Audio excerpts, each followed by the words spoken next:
Barca এদিনও ম্যাচটা হেরে বসেছে 3-1 বড় ব্যবধানে।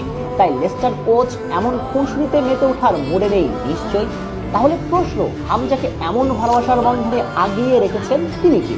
এই প্রশ্নের উত্তর জানলে আপনার মনের কোণে ভেসে উঠবে ফুটবল রাজপুত্র লিওনেল মেসির ছায়া। কারণ আমরা মেসি সম্পর্কে কি জানি? চিরকাল লিওনেল মেসি নিজ সতীর্থ কোচ থেকে শুরু করে প্রতিপক্ষের কোচদের কাছেও বেঞ্চে দিয়ে এক ভালোবাসার নাম। মাঠে প্রতিপক্ষ হলেও খেলার বাইরে প্রতিপক্ষের কোচরা মেসিকে সম্মান করে, ভালোবাসে। আর হামজা চৌধুরীও যেন বাংলার মেসি, কেননা হামজাকে জড়িয়ে রেখে যে ভালোবাসার বন্ধনে বাঁধিয়ে রেখেছেন তিনি প্রতিপক্ষের কোচ।